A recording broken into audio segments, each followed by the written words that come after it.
I think you would have said that's not you. But instead, you invoked your right to self-incrimination. And why do I not believe that? I can identify two of the people behind you. Magkabatch po tayo, Ms. Guo. So that's what I'm trying to point out here, Mr. Chair. I do not believe in the story that Ms. Guo and Ms. Ong know each other through the brother. People were born 91, 92. Kasize mo naman po. I don't think you're that much older than them. And that's why I really don't buy that story that you were born in 1986.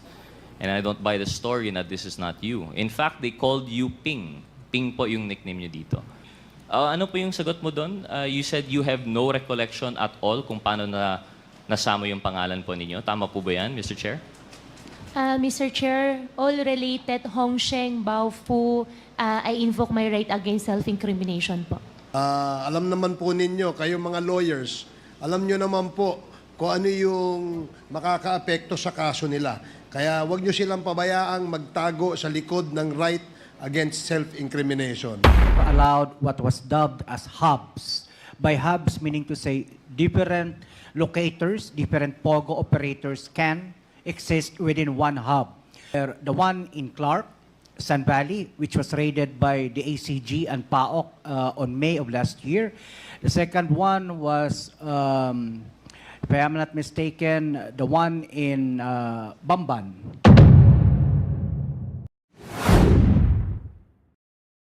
Congressman Rodrigo Gutierrez, you have 5 minutes.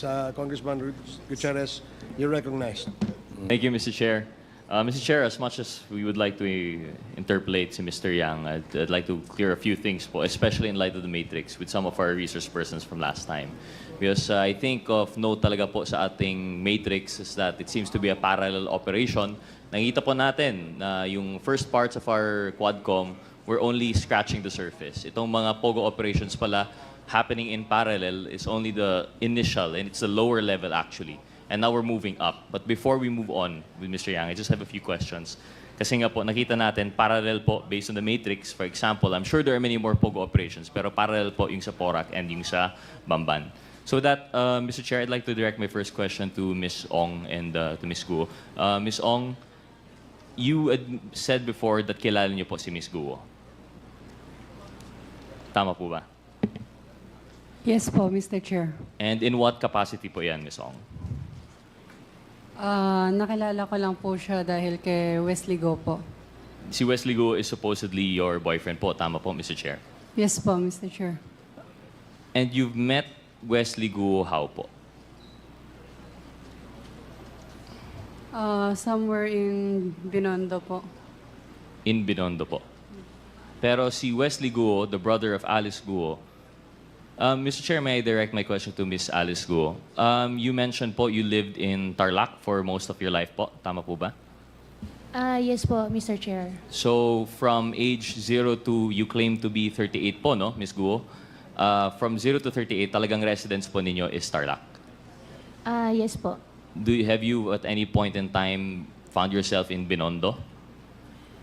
Binondo, never naman po ako tumira sa Binondo. Never tumira. But you visited Binondo po ba? Yes po. For what purpose po kaya yan? Minsan mamasyal, minsan may bibilhin. Opo. Okay, so from there, would you have an idea of the circumstances surrounding the meeting of Miss Ong and your brother, si Wesley? Sorry po, one more time po. May idea po kayo kung paano nakilala si Wesley, si Miss Ong? Wala po, Mr. Chair. Tapos, so sariling lakad niya po yun, yung sa Binondo, and then they met. Yes po. Okay. I direct my questions again to Miss Ong. So you say you're in a relationship with Wesley. Ano po yung birthday ni Wesley Guo? February 23. Feb 23? Yes po. That would peg him, what year po?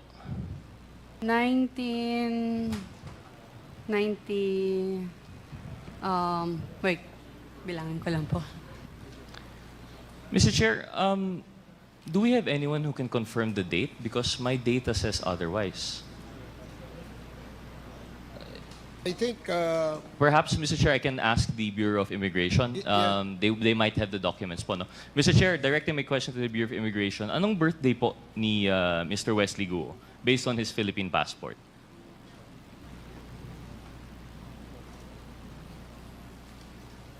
Mr. Chair, good evening. Unfortunately, we don't have it, but I undertake to give it before the end of the session, sir. Okay, please can we confirm? Because as far as I understand, I've seen the picture of the passport and it said February 1. And it would be very curious po na Miss Ong wouldn't know the birthday of her boyfriend for 4 years na po. Tama po.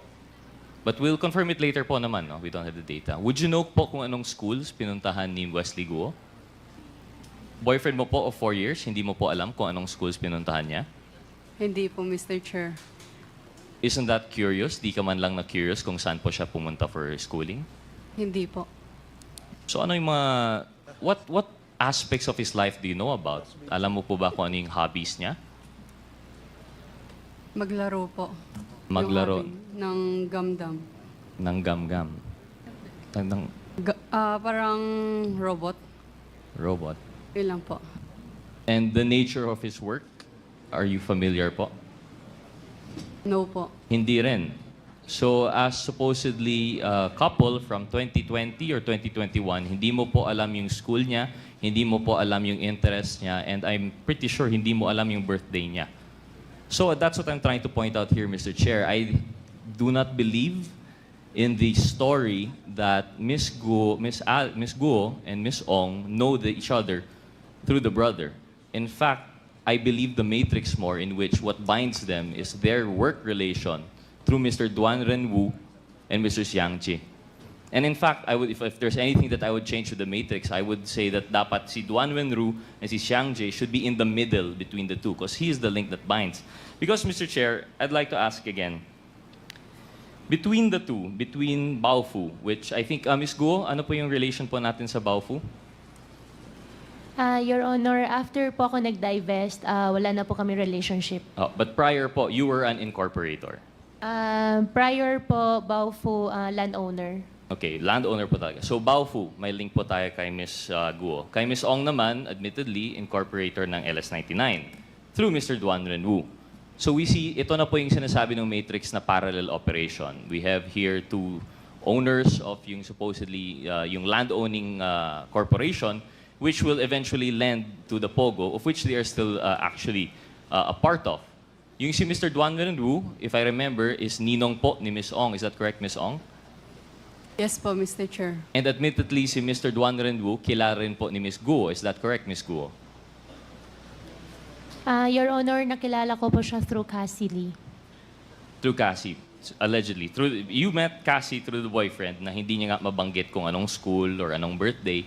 But admittedly, you know si Mr. Duan Renwu, who you were seen together abroad when you escaped the Philippines. Is that correct, Mr. Chair? Mr. Chair, na-met ko po siya nung sinama po ni Cassie sa amin. Oh, pero kasama po ninyo abroad. Indonesia po ba yan or Malaysia? Hindi po kasama. Na-met ko lang po siya dahil sinama po ni Cassie. Dahil doon. And Mr. Duan Renwu and Mr. Jiang Chen naman, paano mo po kilala, Ms. Guo? Siya po yung nag-arrange ng hotel nyo, di ba? Your Honor, hindi ko po kilala si Jiang Jie. Hindi nyo po kilala. Pero in-arrange lang po yung hotel nyo. Hindi po siya nag-arrange ng hotel namin. Hindi ko po siya kilala. Hindi niyo po kilala. Okay, we'll come back to that. So si Mr. Duan Renwu and si Xiang Che, na president of LS99, dito po natin nakikita in parallel po yung nangyayari sa kanila. And why I find it hard to believe, for example, yung kwento ni Ms. Ong na kilala niya si Ms. Guo through the boyfriend, di naman lang masubstantiate. And kay Ms. Guo naman, although this might be hearsay for the committee, pero ako po personally, I hope you'd understand, di po ako naniniwala sa story na kayo po ay sa Tarlac from 0 to 38. Actually, Mr. Chair, can we ask the committee if naka-ready po yung photo? It was already shown before, pero yung class photo po ni Ms. Guo. Secretariat.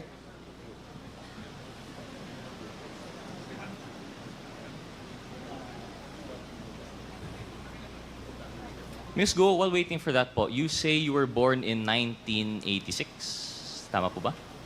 Yes po, Your Honor. That puts you at, how old are you now po? 38. 38. And at the time, naalala niyo po yung picture po, no, na na-present last time. But you claim na di niyo po yun... Ano pong picture, invoked Your your Honor? right. Yung picture, class picture niyo po. I invoke my right. You Opo. invoked your right. Pwede mo naman sabihin na hindi ikaw yun, di ba? Your Honor, I hope you understand, sa sobrang dami na pong kaso na nasampahan po ngayon sa court, kaya anything po na isasagot ko po dito sa inyo might use against me po.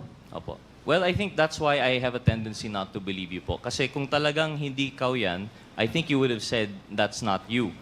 But instead, you invoked your right to self-incrimination. And why do I not believe that? I can identify two of the people behind you. Magkabatch po tayo, Ms. Guo. I know what year this was taken. And they have a description of you. Nung pumasok ka po sa Grace, napaka-thick po ng accent ninyo, Mandarin lang ang kaya niyong salita. But you were very friendly and you were very makulit. And that's why they had a hard time to forget you, even though hanggang grade 3 ka lang daw po doon. Now, I know, like I said, that's hearsay as far as the committee is concerned kasi hindi naman nandito yung may personal knowledge doon. But when I was talking to that person with personal knowledge, na-convinced naman po ako. And they've identified you. In fact, if you were 38 and this picture was 2001, you would have been 13, 14 po ba? Eh, kasing age mo naman yung mga 19, these people were born 91, 92. Kasize mo naman po, I don't think you're that much older than them. And that's why I really don't buy that story that you were born in 1986. And I don't buy the story that this is not you. In fact, they called you Ping. Ping po yung nickname nyo dito. But anyway, that's just to prove the point po, no? But what does that say about the testimony here before us? Thank you, Comsec, for the picture. We have a Latin maxim po, no? Falsis in uno, falsus in omnibus. When you're false in one thing, it's false in everything. So this puts into light every statement that you have made. Of course, aside from the statements made regarding the right against self-incrimination. But if we're talking po about everything she said, that she was in Tarlac for 30 years, that all of her life, or the fact po that she was not the person in the Bamban resolution, this is going to be your testimony versus documentary evidence. Yung Bamban resolution number 185 series of 2020, citing you as the applicant for Hongsheng Gaming, ano po yung sagot mo doon? You said you have no recollection at all kung paano na nasama yung pangalan po ninyo. Tama po ba yan, Mr. Chair? Mr. Chair, all related Hongsheng, Baofu, I invoke my right against self-incrimination po. Okay. And just proves it even more. If you can't relate to us how you're related to the resto, then I guess the document stands po na may kinalaman po kayo sa Hongsheng. Another thing po, you claim na walang Filipinos involved sa escape. How do we know that we can take that for granted? Kasi, yun nga, as far as we're concerned, false in one, false in all. And then, of course, the allegations that 3.2 billion was transferred to Hongsheng through the partners mentioned earlier. And it's parallel also because I remember, if I'm not mistaken, Chair Dan Fernandez mentioned there was also a similar transfer going on between Mr. Duan Renwu and Ms. Cassandra Ong. So we see nga po na talagang I think may basis yung matrix, talagang parallel yung operations. And I think that's as much as we can get from them. Baofu and Hongsheng versus Lucky South 99 and Whirlwind are two sides of the same coin. They're parallel operations held by a consistent cast of characters. And now that the Quadcom is digging deeper, we're now moving up the ladder. Unfortunately, I don't think we'll be able to get anything more from Ms. Ong and Ms. Guo, given that they have cases and they have repeatedly cited their right. They've repeatedly invoked the right against self-incrimination. So I think we have no choice but to move on with the matrix. So with that, Mr. Chair, I'd be asking my questions to Mr. Yang. Yeah, but before that, Your Honor, let me ask the lawyer of Ms. Alice Guo. Your participation here is to advise your client only of her legal rights. And please, advise her also what questions she needs to answer. If the question being asked, being propounded by a member is not related to the case that she is facing, then you have to compel her to answer. And that goes the same with other counsels present.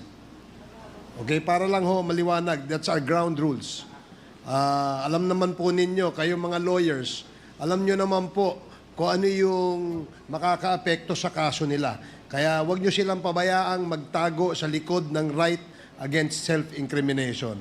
And we just want to make that clear. Please continue, Congressman Gutierrez. Thank you, Mr. Chair. Mr. Chair, before I move on, I'd like to go back, but I still have two more photos with the ComSec on the issues of Ms. Ong and Ms. Guo. Committee Secretariat, may we ask for the pictures of Lucky South 99 and yung Hongsheng to be displayed. May I ask, Mr. Chair, the PAOCC, si Dr. Casio, Mr. Chair, generally ang Pogo, kailangan po ba compound talaga? If I understand correctly, meron po tayong mga Pogo operations within Metro Manila. Is that correct? Mr. Chair, Honorable Gutierrez, in the past, PAGCOR allowed what was dubbed as hubs. By hubs, meaning to say different locators, different POGO operators can exist within one hub. But if I do recall, the only hubs that were ever licensed by PAGCOR were the one in Clark, Sun Valley, which was raided by the ACG and PAOK on May of last year. The second one was, if I am not mistaken, the one in Bamban, no? Baohu. And the last one is the last remaining hub that's winding down, yung sa, ano po, yung dito po sa Island Cove, Cavite. So generally, Mr. Chair, ang Pogo, it doesn't necessarily have to be a hub. They can operate parang BPO lang po siya. Sometimes they rent a floor lang po. Tama po ba Yes, yun? sir. They can rent as small a space as 300 square meters. Thank you, Mr. Chair, for clarifying. So para lang alam ng ating mga kababayan, kasi nabanggit po ng PAGCOR, meron pong 240 plus na nabanggit ng mga Pogo. Baka iniisip po nila lahat yun Pogo hub. But it seems to be only the big operators or the Pogo hubs. It's, for example, yung sa Baofu and sa Lucky South 99. Kaya nga po parang parallel because amongst all the Pogos, sila lang po yung ganito. Sila lang po yung may hub. And it seems to indicate na they have the same modus operandi and they have the same intention to include mga love scam, mga cryptocurrency scamming, and other related crimes. Kasi hindi naman po yan manggagawa sa 300 square meter na office building po, no? So I think this is just another point of parallelism between the two. And then one more thing, Mr. Chair, Committee Secretary, yung next picture po, please, yung mansion.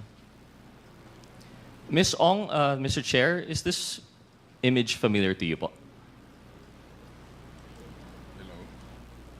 Yes po, Mr. Chair. Can you explain to us ano po yung nakikita natin sa picture? Nakita mo naman po, is that your house? Yes po, Mr. Chair. Ito yung mansion po ninyo sa Porac? Opo. Mr. Chair, can we, for everyone to see, can we have the picture again?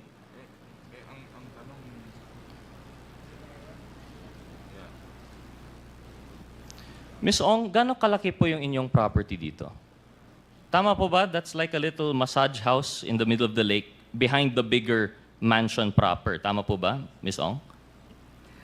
Lahat po yan, bahay po. Wala pong massage. Wala massage. Yung gitna. So Yes lahat po. yan bahay. So yung gitna. Opo. So gano'ng kalaki po itong property nyo? Yung lot po is around 3 hectares po. 3 hectares yung lot. And Yes all po. of this at the tender age of 24. Would you care to substantiate how you made your money out of this? Lahat po yan na-inherit po ba, Mr. Chair? Mr. Chair, I invoke my right You po. invoke your Pasensya right. na po Of kasi course. meron pong kinasa sa akin. Kasi nga po, kahit yung reasoning na binigay mo last time na 35 million per month, hindi rin yun tama eh. Kasi at 35 billion per month na you would make out of the 70,000 hectares that you were renting out, that's only still just 35 million, which wouldn't account for the billions of worth. Sabi niyo po, wala po kayong inutang to make yung phase 1, phase 2, phase 3, not including itong mansion po ninyo. Because the truth of the matter is, based on the reports, if we're to believe, this is actually bahay ni Mr. Duan Renwu. Hindi naman po ito sa'yo. You're going to invoke your right or you're going to deny it, that's fine, Ms. Ong. But I'm just presenting it for the facts that the unbelievable story of rags to riches at 24 through inheritance from your mom, based on nothing more than the right connections at the right time, parang sobrang unbelievable po. We are more inclined to believe these parallel operations in which at the center is Duan Renwu and everyone else going up. So with that, Mr. Chair, I'll conclude na po yung kay Ms. Ong and kay Ms. Guo. I'd like to go on po as we go up with the ladder kay Mr. Yang. Thank you, Committee Secretary, for the picture. Yes. Mr. Chair, I just have a question, just out of curiosity, if I may. With the indulgence of Congressman with the indulgence of Congressman Gutierrez. Comsec, pwede mo ba maibalik ulit yung bahay ni Ms. Cassie Ong?